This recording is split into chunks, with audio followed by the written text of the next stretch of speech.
Welcome back to my series on how you can receive a turnaround from God. Whether you need a breakthrough in your health, your finances, your family, your peace of mind, the biblical principles I'm sharing with you can turn things around for you today. I love the story of a blind man named Bartimaeus. It's found in Mark chapter 10. This downcast man was on the outskirts of the city of Jericho, where he was begging for money. One day he heard that Jesus was passing his way.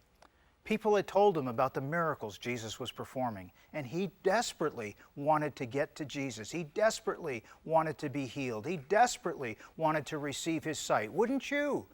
Well, Bartimaeus said to himself, "Oh, if I could only get to Jesus, he'd heal me." Can you imagine what a turnaround that would be for this man? If only Jesus would heal him. If only he could see again, his whole life would be new. As Jesus came near, Bartimaeus began to shout out, "Jesus, Son of David, have mercy on me."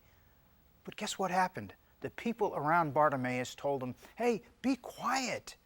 And the more he shouted, the more they told him, "Shut up." But he continued to shout, "Jesus, Son of David, have mercy on me."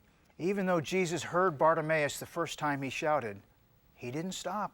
Jesus kept right on walking out of Jericho. Jesus also heard him the second time he shouted, but he still kept walking out of Jericho. And still Bartimaeus kept shouting.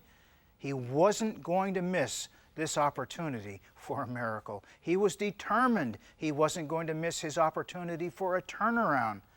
This was his appointed time. Finally, Jesus stopped. He turned around and he asked this blind man to be brought to him. And he said to him, "What is it that you want me to do for you?"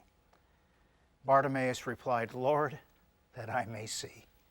You know what Jesus told him? "Go your way, your faith has made you whole." The proof of Bartimaeus' desire was in his pursuit.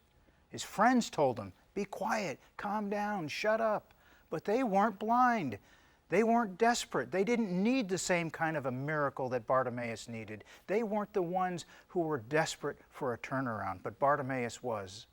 And if he would have listened to his friends, he would have missed his appointment for a breakthrough in his life.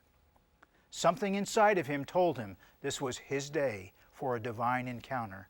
This was his day for a turnaround. One cry wasn't enough. He had to persist and to pursue. Friend, as we close our series for this week, I encourage you, write down the turnaround that you're praying for from God, and then lift your voice in passionate, persistent prayer, just like Bartimaeus did. Cry out to the Lord. Get his attention. Don't give up until he stops and turns around and gives you the turnaround that you need. I'm looking forward to sharing with you more next week, and until then, God bless you.